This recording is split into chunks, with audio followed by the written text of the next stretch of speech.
Good evening and welcome to the Weekly Voice, presented by VNN, bringing you today's top 10 Canadian news stories on August 1st, 2025. Let's get started. Canada's economy just threw economists a curveball. Despite warnings of a sharp downturn, new figures from Statistics Canada show the economy actually grew by 0.1% in June. That translates to modest quarterly growth, contradicting the Bank of Canada's earlier forecast of a 1.5% contraction.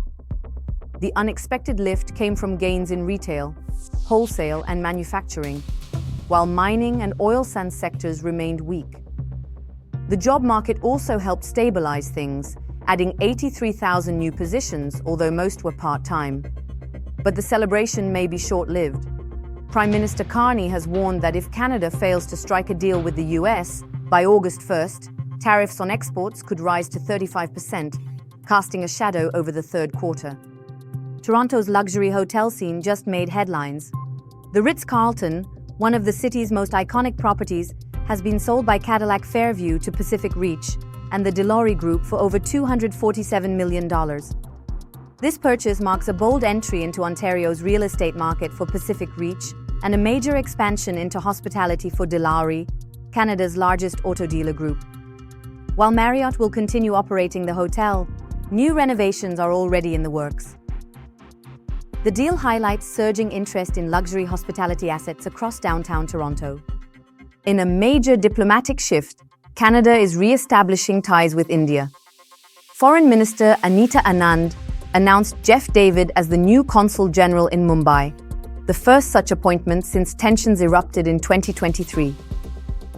The move follows Prime Minister Carney's G7 invitation to Indian PM Modi, which helped ease past grievances. Now, both countries are exchanging names for new high commissioners and preparing to resume stalled trade talks. If successful, the reset could revitalize student migration, tourism, and bilateral commerce. Retail revival or real estate standoff. Billionaire Ruby Liu's $69 million plan to breathe life into 25 shuttered Hudson's Bay stores is facing major resistance from landlords like Cadillac Fairview.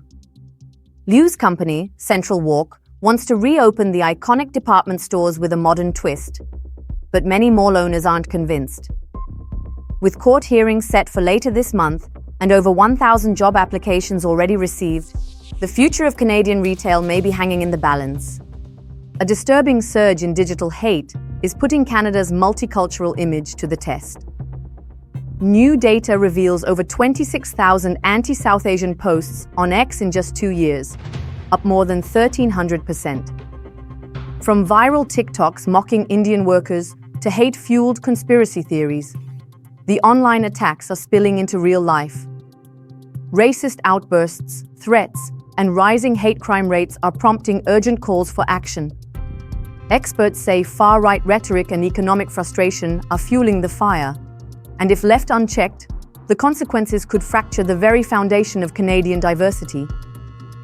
A dramatic turn in Canada's refugee system, an Indian man, Parwinder Singh, has earned a second chance at asylum after his claim was initially tossed for resembling hundreds of others. Authorities believed his story was copy-paste, but a federal judge disagreed. Justice Guy Regimbald ruled that just because multiple people use the same immigration consultant doesn't mean they're all lying. Singh says he fled India after being falsely accused in a murder case tied to a politician's nephew. Now his story heads back for a fresh review. It's a rare win for refugee advocates, and a big reminder that immigration isn't a writing contest. It's about survival. Travelers, brace yourselves.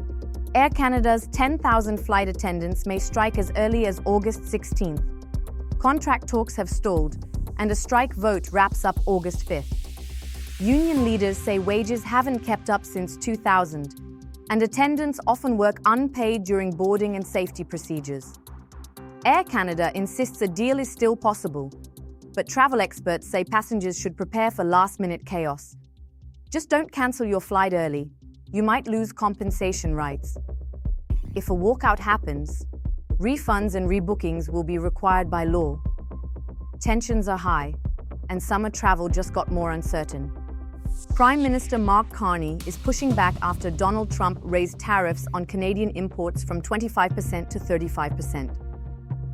Carney called the move disappointing but not a deal-breaker, and pledged to protect Canadian jobs through infrastructure, interprovincial trade reforms, and diversifying exports beyond the US. Trump linked the hike to fentanyl and Canada's support for Palestinian statehood.